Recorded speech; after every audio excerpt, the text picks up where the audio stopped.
The storm had arrived without warning, turning the evening sky dark as midnight and sending sheets of rain across the city with the fury of nature unleashed.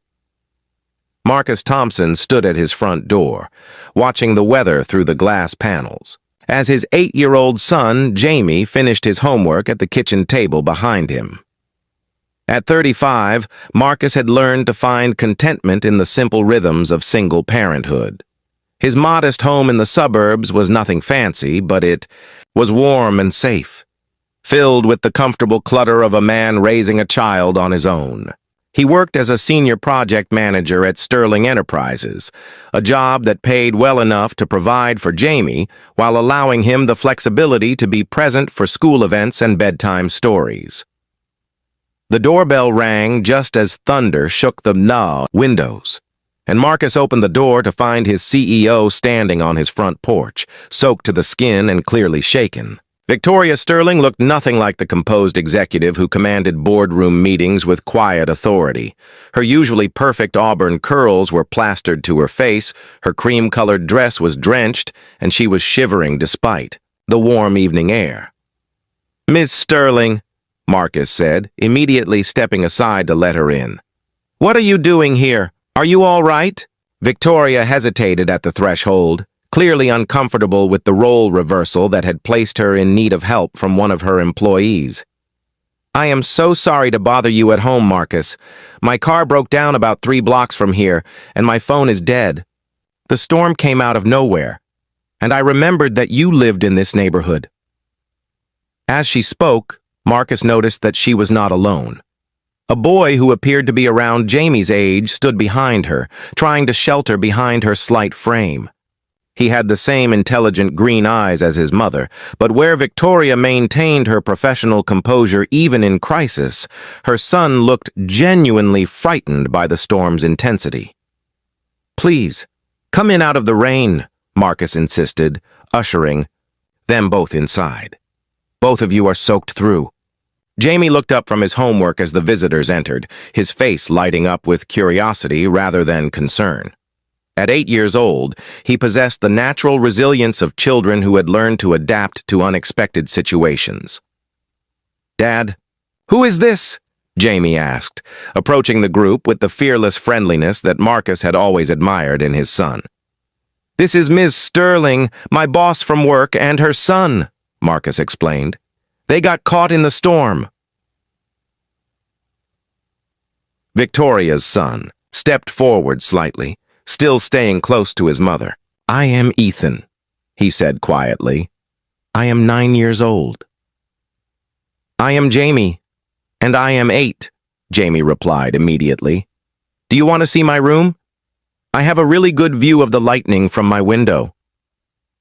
For the first time since arriving, Victoria smiled genuinely. "Ethan loves storms, actually. He has been fascinated by weather patterns since he was very small." Marcus noticed the way Victoria's voice softened when she spoke about her son, revealing a warmth that her professional persona kept carefully hidden. "Let me get you both some dry clothes and some hot tea.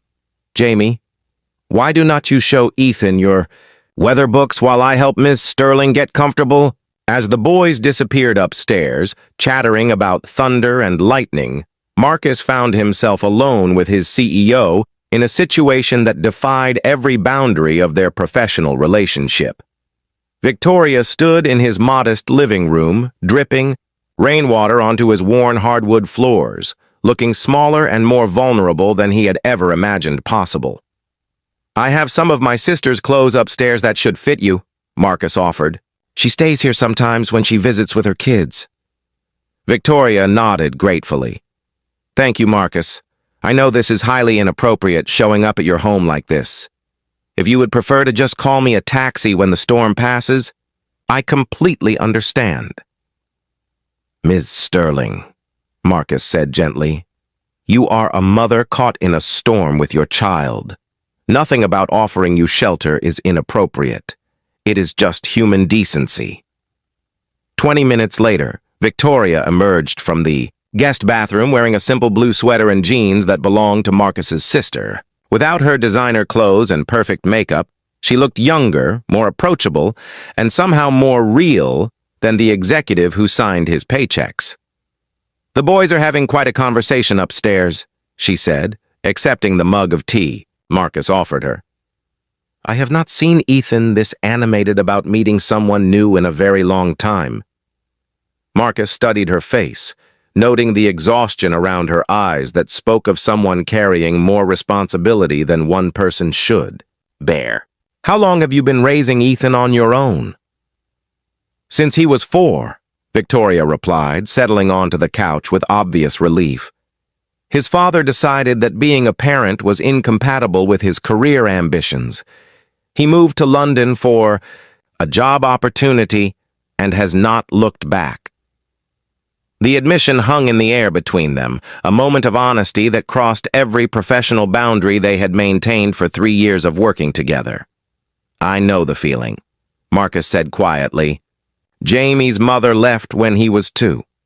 She said she felt trapped by motherhood and needed to rediscover herself.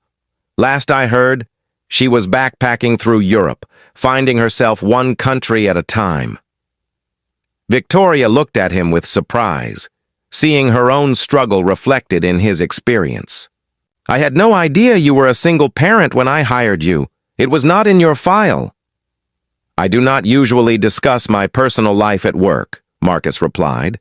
"But watching you tonight, seeing how you protect Ethan even when you are struggling yourself, I recognize a fellow parent doing whatever it takes to keep their child safe and happy." The storm continued to rage outside, but inside Marcus's home, an unexpected conversation was unfolding. Victoria found herself talking about the challenges of balancing executive responsibilities with motherhood, the guilt of missing school events for board meetings, and the loneliness of having no one to share parenting decisions with. Marcus listened with the understanding of someone who faced the same struggles, offering insights and reassurance that came from lived experience rather than professional courtesy. "You know," Victoria said as the evening progressed, "in 3 years of working together, I never realized how much we have in common. I thought you were just an exceptionally dedicated employee." "And I thought you were just an exceptionally demanding boss," Marcus admitted with a smile. "I never imagined that you were going home to help with homework and worry about whether you were doing enough for your child." Upstairs, the sound of laughter drifted down as Jamie and Ethan discovered their shared love of building things and their mutual fascination with how things worked. "They seem to be getting along well," Victoria observed. "Better than well," Marcus replied. "I have not heard Jamie laugh like that since his best friend moved away last month." As the storm finally began to subside, Victoria realized that she was reluctant to leave.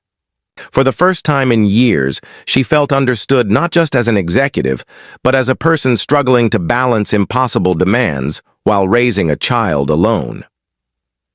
"Marcus," she said carefully, "would you and Jamie like to join Ethan and me for dinner this weekend?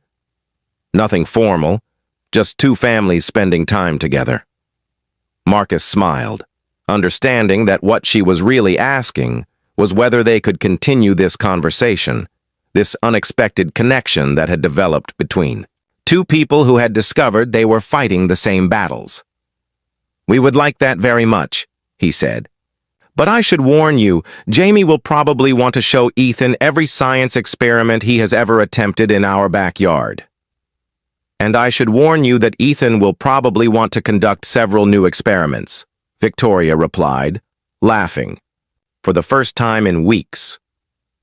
Sometimes the most important conversations happen not in boardrooms or office settings, but in modest living rooms during unexpected storms, when 2 people discover that the professional masks they wear hide remarkably similar hearts.